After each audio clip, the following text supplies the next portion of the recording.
Okey, jom kita tengok macam mana nak buat satu website yang lebih uh, production level. Okey. Dengan HTML ni, okey. Sebab yang kita tengok sekarang ni dia tak complete ni, HTML ni incomplete. Macam mana video lepas saya katakan, sepatutnya sebelum heading ni dia ada satu declaration of code lah yang kita nak kena declare dulu. Okey, tapi tak apa. So ini kita save dulu untuk akan datang punya masa. Sekarang kita buat folder baru dengan website baru kita. Okay, so saya right click sini. Saya buat website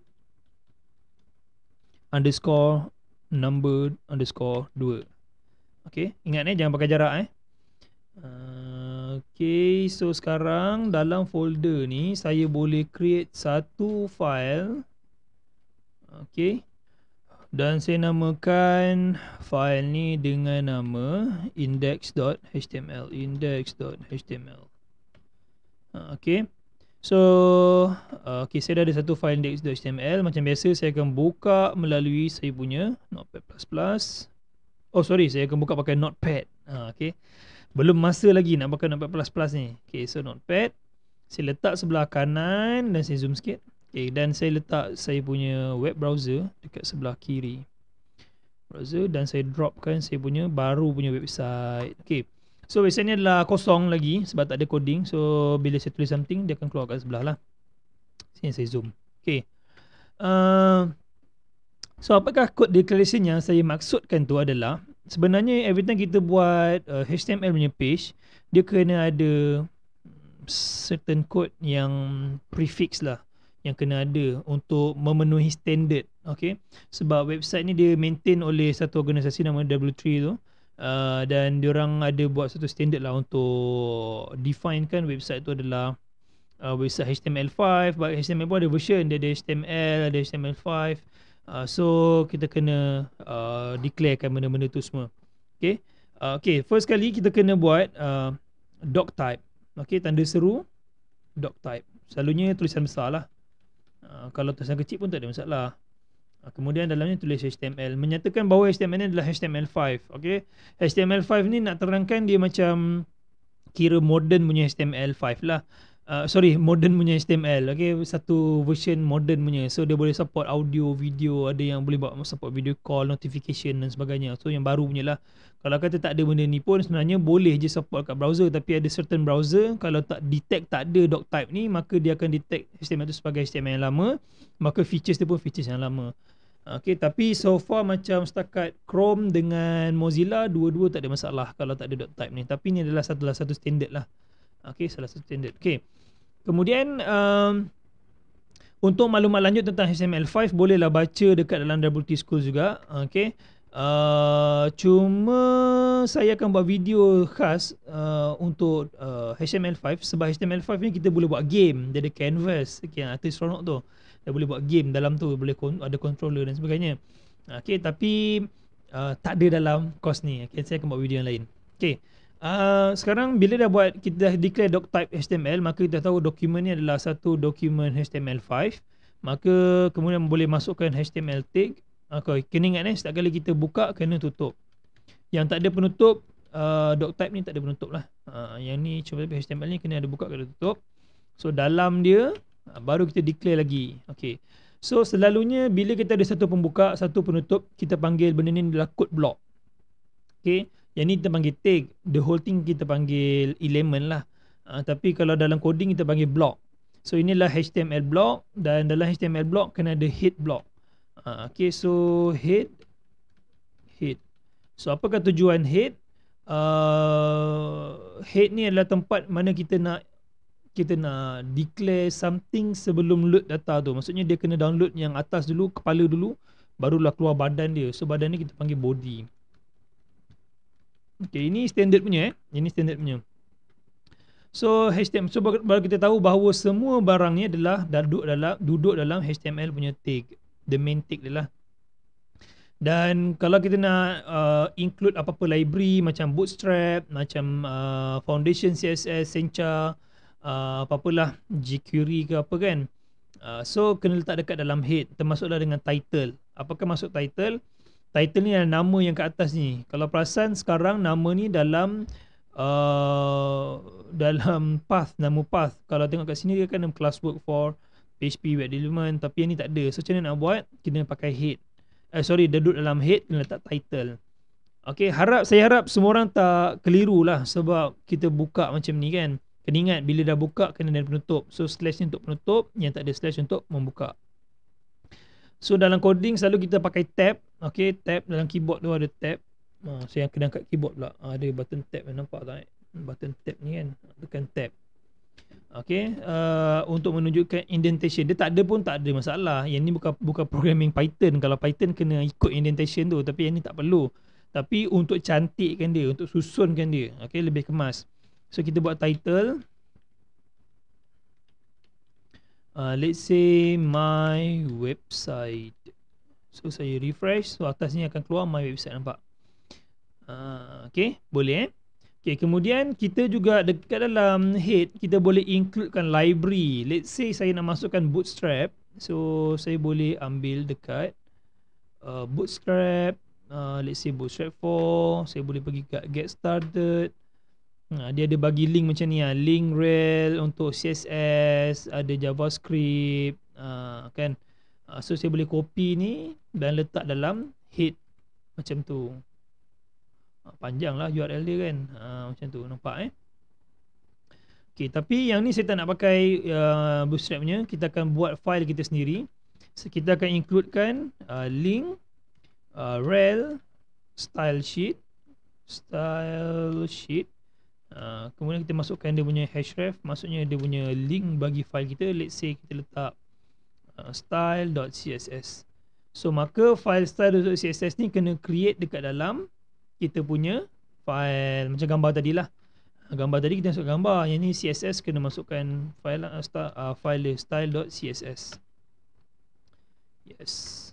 Okay, so dah akan jadi automatic berubah logo. Okay, kemudian kita dah ada head dan sekarang kita dalam body. So body saya nak buat satu perkataan heading 1, welcome to my website. Okay, so sini buat paragraph. This is my simple website. Okay, kena ingat every time kalau even korang tengok video ni ada pause ke tak pause ke kan. Bila nak writing, kena ingat bila buka satu P, tutup P. Buka P, terus tutup je. Dalam baru tulis apa-apa. Jangan tulis macam ni. Jangan buat tulis lepas tu baru tutup. Tak boleh. Takut terlupa. Selalunya banyak accident macam tu lah tu. Accident ada terlepas pandang kan, nak tutup P tu. Tu masalah tu. So sometimes program akan error. Okay, sebab bila program error, dia benda ni tak merosakkan apa-apa pun. Even benda ni tertutup ke terbuka ke apa kan, dia tak merosakkan apa-apa. Tetapi nanti bila Google ranking, dia akan ada jejaskan sikit. Okay, dalam Google ranking. Okay, so saya ada title, welcome to my website, dan this is my simple website, SD. So sekarang saya nak tunjuk macam mana nak pakai style. Benda paling senang buat style ni, contohlah, let's say saya nak colorkan perkataan this is my website dalam color merah. So kita boleh masukkan style dalam dia punya attribute. So tulis style, kena ingat style dia ada attribute adalah key value pair. Dalam video lepas tu saya terangkan adalah key value pair. So bila buka style, dia mesti ada double quote, dan dalam double quote tu baru masukkan value dia. Okay, so style ni dia boleh ada banyak. Dia pun key value pair juga. Dalam style pun key value pair juga. Contoh macam color. Okay, itu key dia, tapi tak pakai sama dengan, dia pakai colon. So letak red, so automatic color ni akan jadi merah. Kalau saya tukar red kepada green, this one green, ini akan jadi hijau. Okay, dan color ni dia tak semestinya color yang kita tahu je. Dia boleh jadi mix pun boleh. Dengan cara orang boleh terus pergi dekat Google cari color picker. Macam ni kan. Contoh kalau kata nak ambil warna-warna pelik-pelik kan. Contoh macam warna apa entah ni kan, warna kelabu, macam ni kan. Tarik je kod ni, tarik, terus letak dekat green ni, terus paste je. Macam tu. Satu save. Lepas tu bila kita refresh, akan jadilah warna dia. Macam tu je, senang je. Kan untuk color. So style ni ada banyak. Bila ada banyak, dia boleh buka dan tutup menggunakan semicolon. So ini satu value kan. So untuk color dia akan pakai color yang ni. Kemudian let's say kita nak buat size dia. So kita tutup line pakai semicolon. So semicolon menunjukkan yang ni adalah satu style. Kemudian masukkan style yang kedua, iaitu font dash size. Saya letak 12 pt, 12 point. So bila saya refresh, dia sekarang memang 12 point lah. Kalau letak 18 point, dia akan jadi besar lagi. Dia ikutlah value kat sini. Kan? So yang ni pun dia ada attribute. Ini pun nama attribute jugalah, CSS attribute. Kalau kata style ni adalah HTML attribute, so jangan keliru. So bila kita nak tengok apakah attribute yang ada untuk style, kita kena pergi dekat CSS. Pergi dekat CSS. Sini dia ada macam-macam. Ada color, text alignment, ada font family, ada font size, ada background. Okay, jom kita try background. So let's say saya nak letak background dekat saya punya H1. Saya letak style dulu. Tulis background dash color. Saya letak black. Okay, mana website saya? Saya refresh. Okay, dia akan jadi hitam. Kemudian saya nak tukar color dia, color kepada pink. Baru jadi black pink. Black pink in the area. Mantap. Okay, so inilah cara simple nak gunakan style dalam website kita. Okay, yang ni kita panggil sebagai inline code. Tetapi cara ni Google tak encourage lah. SEO pun tak encourage. Sebab bila kita nak buat SEO ni kira marketing lah. Bila buat website kan kita nak duduk dekat rank yang tinggi kan. So style ni dia tak encourage. Kalau nak encourage, kita kena letak dekat tempat yang lain. Sama ada letak dalam style CSS ataupun letak dekat dalam head. Contoh, dalam video yang lepas saya tunjuk cara pakai ID. Let's say P yang bawah ni saya letak kat ID. Contoh saya letak P3, paragraf yang ketiga. Sorry, P2 lah, paragraf yang kedua. Ni paragraf pertama, paragraf kedua. So macam mana saya nak stylekan P2 ni? So saya boleh letak kat sini style. Tengok cara saya tulis Saya buka style, saya tutup dulu. Lepas tu baru saya masuk dalam balik. Tu cara betul dia. Kemudian hashtag. Kalau dia pakai ID, kita kena panggil pakai hashtag. So P2, kita buka curly, tutup curly. So dalam ni baru saya tulis color red. So siapa yang ada ID P2, dia akan ikut red. Nampak? Tapi kena ingat, dalam satu page, dalam satu HTML page, ID ni mesti unik. Maksudnya kalau dah pakai P2, yang lain tak boleh pakai P2. Contoh kalau saya sini saya pakai P2, nampak? Dia tak boleh ikut. Tak boleh ikut ni bukan sebab ni. Sekejap, saya try tempat lain. Let's say saya ada paragraf yang ketiga. Oops. P. Okay, ini adalah paragraf ketiga. Dan sini saya letak ID P2 juga.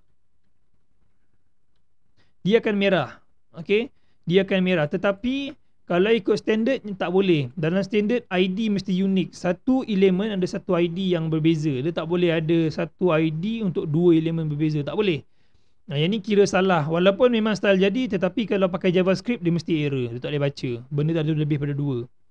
Okay, boleh faham Okay, kalau benda yang lebih daripada dua, contoh yang ni P3. So P3 terkeluar daripada kita punya style. Sekarang kita nak bagi dua-dua boleh pakai nama yang sama. Macam mana nak buat? So that's why dia ada class name. So kita pakai class. So let's say class kita letak P. This one pun saya letak class P. So class boleh jadi banyak untuk banyak elemen. Maksudnya satu nama class boleh duduk dekat bermacam-macam elemen. So let's say saya letak P.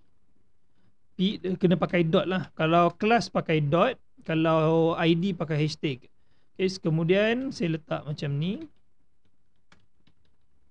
Saya letak font size, let's say 16 pt point. Pakai px pun boleh, tak ada masalah. Ada yang nanti kalau belajar CSS dalam sikit, dia ada banyak lagi. Dia ada VW, dia ada DV, dia ada banyak jenis-jenis unit. Untuk screen lah, untuk handphone lah, untuk apa, dia ada banyak lagi lah. Okay, tapi untuk basic pakai point dengan px. Okay, so kita tahu yang bahawa kedua-dua yang ada kelas P akan jadi font size-nya adalah 16. Okay, so dan satu satu elemen boleh ada banyak class name. So yang ni macam keliru sikit, tapi tak apa, insyaAllah boleh buat. So let's say saya buat sini dot color color favorite saya. So saya suka warna biru, so saya letak apa-apa yang ada class name color favorite saya, dia akan jadi biru. So jadi saya nak buat, maka saya nak letakkan dekat dalam kelas. Dalam kelas dia boleh ada banyak. So kita just tekan space and then masukkan color dash favorite dash saya. Dia akan jadi biru lah, nampak?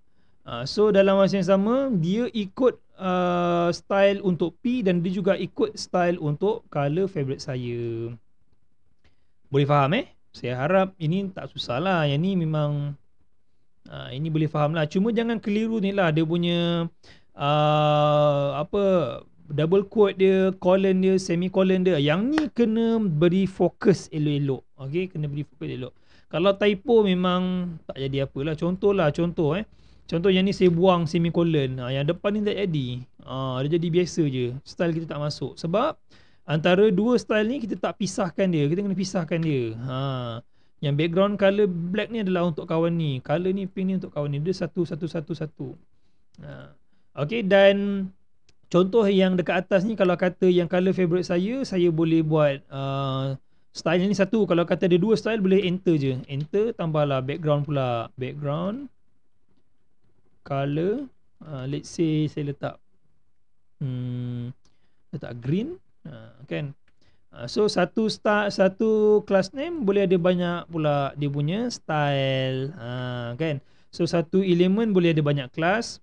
Satu elemen satu ID, dan satu elemen boleh ada banyak kelas. Satu kelas boleh banyak style. Okay, boom, jadilah. So kelas P ni dalam masa yang sama dia ikut P, dan dalam masa yang sama juga dia ikut kelas favorite saya. Okay, dan macam mana nak linkkan dengan file style ni kan? Okay, so actually apa yang tulis dekat sini boleh paste terus dalam file style. Tapi kena asingkan lah. Yang tag tak nak, tag style tak payah. Ambil kod dia saja. Ambil kod ni, contoh saya cut. Okay, kemudian saya buka file ni, saya right click, saya tekan open with notepad. Okay, ini adalah file style saya style.css, nampak style.css. Yang ni index.html. Okay, saya letak atas, ini saya letak bawah. Okay, ini saya kecilkan. Okay, dan saya paste kat bawah ni. Yang ni dia dah ada indentation. Betulkanlah, bagi dia cantik je. Yang ni tak penting sebenarnya. Tapi bila susunan tu elok, kita akan lebih mudah memahami dan kita mudah nak check kalau ada masalah apa-apa. Mungkin tertinggal colon ke apa ke kan. So yang ni memanglah dia tak wajib pun. Walau macam mana pun, saya sendiri sebagai senior developer memang saya encourage semua saya junior, kalau saya tengok kod diorang yang ada susunan tak elok, saya akan paksa diorang elokkan juga. Walaupun benda tu tak wajib, benda tu masih boleh buat coding, tetapi bagi saya penting untuk susun coding ni supaya pengguna lain pun boleh memahaminya. Okay, so bila saya refresh, oops, kenapa tak masuk saya punya style okay, style sheet salah eja. So style style sheet. Okay, saya refresh, baru masuk. So apa yang tulis kat sini boleh pakai kat sini. Contoh kalau saya buang green ni, so saya refresh, tak adalah. Okay, so index.html ni adalah file kita design element of HTML, and then style ni adalah file style CSS yang diasingkan daripada HTML. Kenapa perlu asingkan? Okay, keperluan untuk asingkan ni adalah, contoh kalau kata kita ada banyak file HTML, takkan kita nak tulis semua HTML tu dengan CSS yang sama. So that's why kita letak CSS tu dekat dalam file yang lain. So dekat file lain kita cuma just copy and paste untuk includekan style kita. Ingat dalam file style tak perlu ada style tag. So habislah untuk basic CSS integration dengan HTML code kita. So kita akan jumpa dalam video yang akan datang untuk tengok JavaScript pula. Okay, so terima kasih.